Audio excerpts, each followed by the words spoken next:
He raises his hand, one single finger, and the entire world of golf stops. Rory McIlroy, usually calm, composed, and the perfect example of a gentleman athlete, has just done something unthinkable.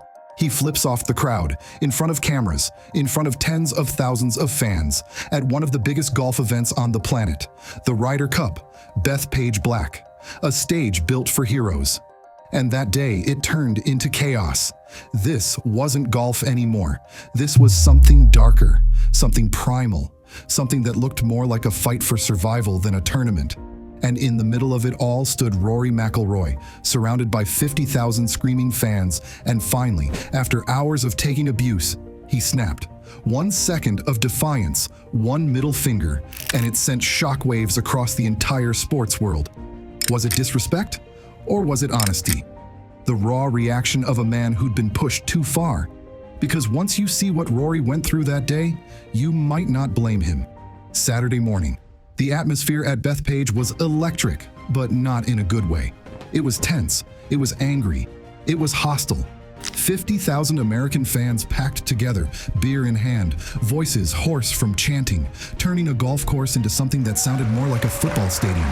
As Rory McIlroy and Shane Lowry stepped up to the tee, the noise hit them like a wave. Booing, jeering, shouting.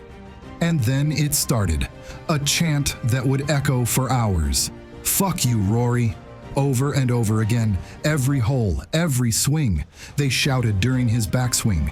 They made jokes about his wife. They insulted his teammates' weight. They threw out rumors about his career, about his private life. It wasn't friendly rivalry. It wasn't banter. It was venom, wrapped in patriotism. Rory tried to block it out. Head down, focus sharp. Birdie, paragraph, birdie. Over and over again like a machine. But you could see it. Behind his calm exterior, there was fire. His jaw was tight. His stare locked forward. You could tell he was holding something back. Lowry saw it too. He tried to keep it light, cracking jokes, keeping Rory calm. But even Shane's patience cracked. At one point, he nearly went after a heckler who crossed the line. By mid-afternoon, the crowd had turned feral. Security doubled, but it didn't matter. There were too many of them. 50,000 fans, drunk, loud, and vicious. Every hole became a battlefield, every swing, an act of defiance, and every insult chipped away at Rory's restraint. Then it happened. The 11th green. Lowry sinks the winning putt. The crowd explodes, not with applause, but with jeers. Rory turns, and for just a moment, he looks straight into the sea of faces that's been taunting him all day. And then with no words, no expression, he raises his left hand and gives them the finger. A second later, the cameras catch it, and within minutes, the clip is everywhere. Millions of views, trending worldwide. McIlroy loses it at the Ryder Cup. Golf's gentleman goes rogue, disrespectful, legendary.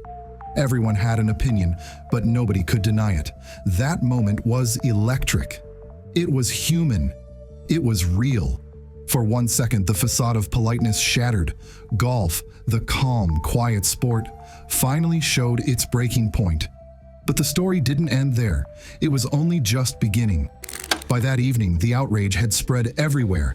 American pundits called him immature. Barstool Sports demanded his suspension. TV hosts said he had embarrassed the game. But what they didn't talk about was what led to that moment.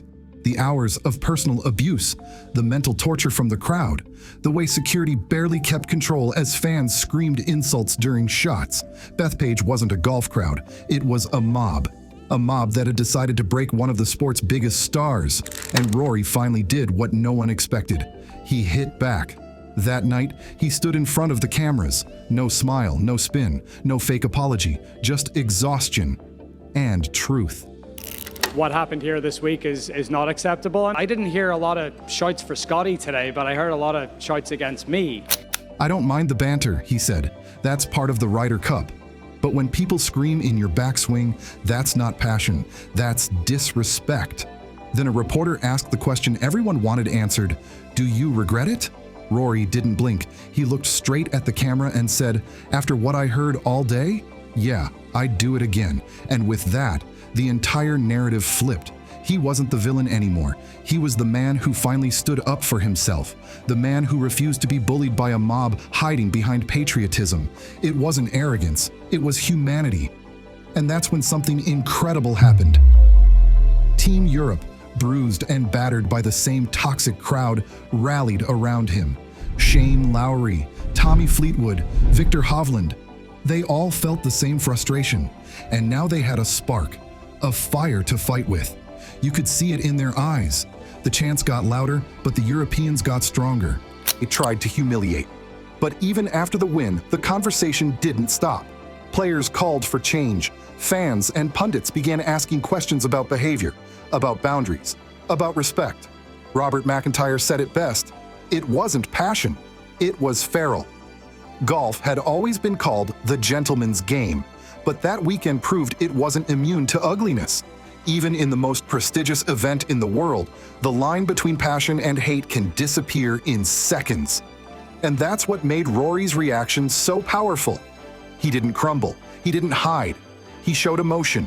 He reminded the world that golfers aren't robots, they're people. He didn't just flip a finger. He flipped a system that too often expects players to take abuse and stay quiet. And maybe that's exactly what golf needed. For years, fans have wanted emotion. They've wanted fire, personality, authenticity. And then when someone finally gives it to them, the world freaks out. But Rory's moment, that middle finger, wasn't about disrespect. It was about honesty. It was about drawing a line in the sand. He showed that being passionate doesn't make you unprofessional. It makes you human.